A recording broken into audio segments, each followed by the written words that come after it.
So at the top level, you can do something called an ESOP. An ESOP is an employee stock ownership plan where you sell between 33 and 49%.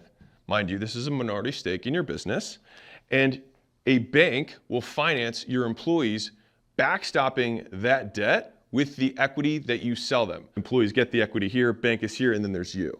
And so the bank gives you money and lends it to the employees to pay you using the stock that you gave them as collateral.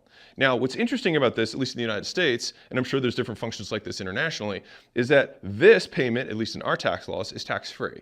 And so you get a smaller multiple because banks will always pay less because they have to think about risk, not upside, than potentially a private equity buyer would.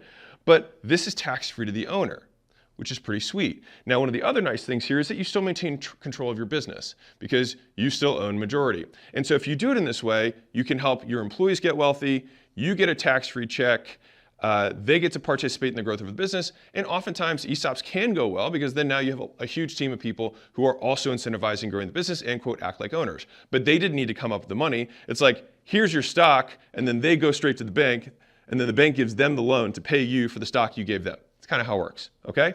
That's version A of this. Now, the way this works, though, is that you just traded the equity and you get cash for what you gave the employees, but you still own the asset. And so the asset is still worth what it is in the private realm. So if you add those two things together, you still have $1 billion, but you get the liquidity and you keep the control. The version B of this is something called a dividend recap.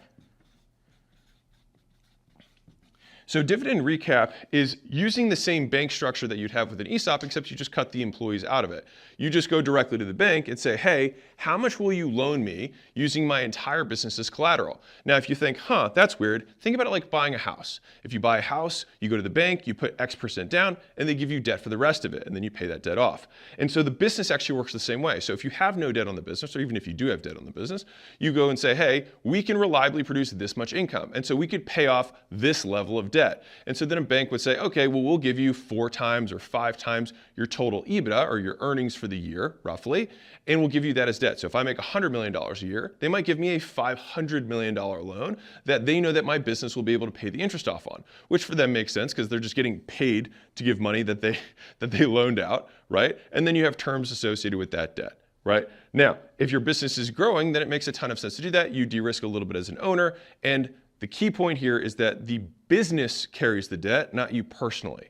And so you as a person, the owner of the business, gets to take the $500 million, but the business pays the debt off. And so let's say 5 years later, maybe the business pays all of the debt off, you got the $500 million, and you still own the business, just like owning a house at the end of paying it off. Works the same way. Kind of cool. Now, the third version of this is one that people are a little bit more familiar with, which we kind of used earlier, which is public equities, meaning you go public with the company that you have. And so now, when you go public, you only have to sell a small percentage of shares in order to make them available to the public. And by doing that, the remainder of the stock that you have starts to have an actual marketplace value. And so the value of this, and this is one of the biggest benefits of going public, is that you don't have to sell 33 to 49% of your shares. You could sell 10%. Or 5% of your shares.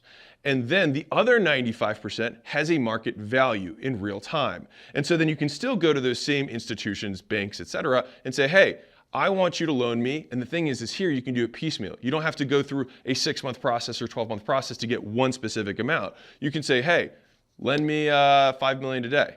Lend me $20 million tomorrow. Lend me $100 million on this other day. And you can do that process in 24 hours because you have equities that are publicly available, which they can collateralize, meaning they can then take that if for whatever reason you don't sell. And so most of the times, banks will loan up to 50% of the value of the stock that you have. And so if I have $1 billion in stock, I can get a loan up to $500 million. And so this is exactly what Elon did when he went to buy X. He just took a loan out of his wallet and then just bought it in cash. Kind of cool, right?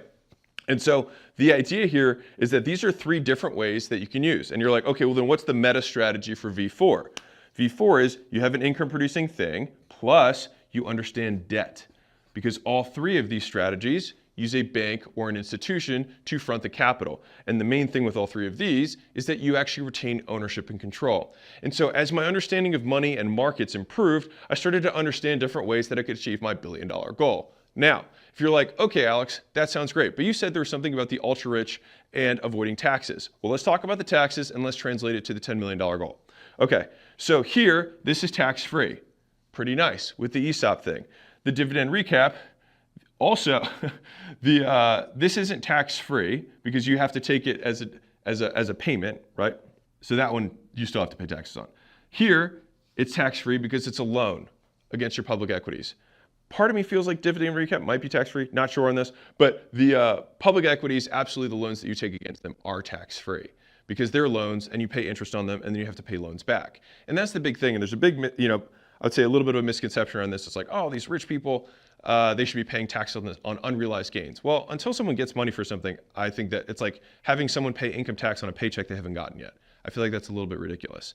On the other hand, with the public equity,